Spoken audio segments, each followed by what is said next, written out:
Welcome to angular physics again. आज हम बात करेंगे एक बहुत ही बड़ी एडवांस प्रॉब्लम की जो बॉर पोस्टुलेट पे बेस्ड है, राइट। ये एक पैराग्राफ टाइप क्वेश्चन है और कई बार एडवांस में मतलब पूछ लेते हैं। एडवांस मैंने बोला जेई एडवांस में नहीं आया है अब तक, लेकिन आने के चांसेस होते हैं, राइट।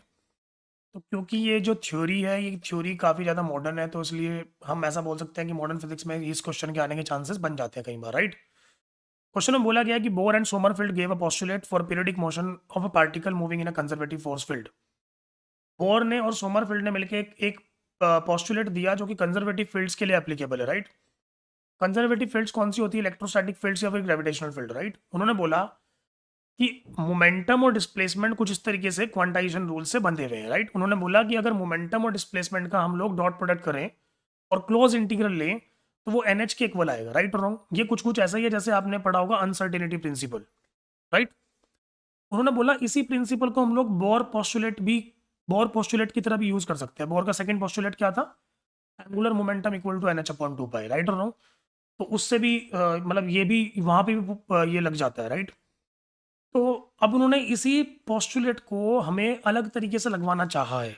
अब ध्यान से सुनने कि क्वेश्चन में क्या पूछा लास्ट में। मतलब पैराग्राफ बहुत लंबा लेकिन क्वेश्चन बहुत आसान है, ठीक है। बोला गया particle of mass m is dropped from an on an elastic ground from height h।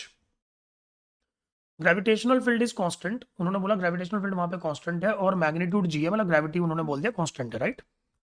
उन्होंने बोला ग्राउंड स्टेट में जब होता है पार्टिकल तब तक h equal to h not से हमने फेंका तो ग्राउंड स्टेट में था वो। फर्स्ट एक्साइटेड स्टेट में h की वैल्यू क्या है? h टू की power x by y into h not. तो x प्लस वाई की वैल्यू बतानी है। क्या करें?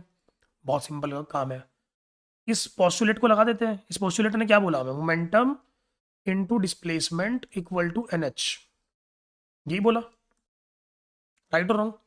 चलिए तो मुझे बताइए मोमेंटम वेलोसिटी भी नीचे की तरफ है और डिस्प्लेसमेंट भी नीचे की तरफ है, तो एंगल तो 0 डिग्री हो गया, राइट और रॉन्ग। तो मैं सिंपल सी बात बोल रहा हूँ, जब भी कोई पार्टिकल मास एम का छोड़ा जाएगा एच हाइट से, तो बताइए जब वो ग्राउंड पर टकराएगा तो कितनी स्पीड से टकराएगा? अंडर रूट 2g से। ये तो मुझे करके दिखाने की जरूरत नहीं है, राइट और रॉन्ग।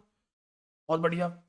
अच्छा इसका डिस्प्लेसमेंट क्या होगा? एच होगा। तो पहले केस के लिए, फर्स्ट केस के लिए अब अप्लाई करते हैं इक्वेशन।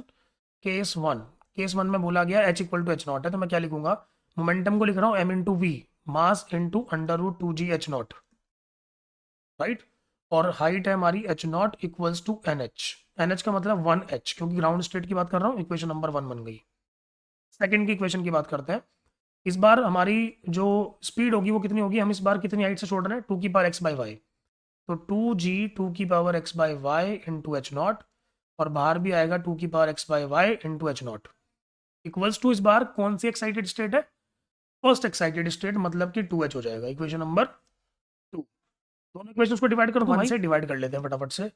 तो मैं लिखूंगा m रूट 2g को मैंने बाहर निकाल दिया, एच नॉट की पावर बची 3/2, क्योंकि एक एच नॉट अंदर है एक एच नॉट बाहर है।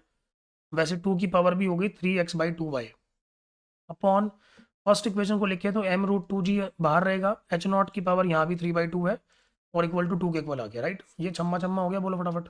ये भी छम्मा छम्मा हो गया।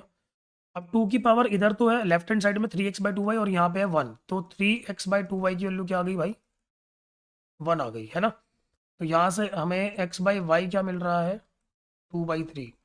मतलब कि अगर हमसे कोई पूछे कि x प्लस वाई क्या होगा तो हम बहुत आसानी से बता सकते हैं, that is x plus y equal to 5।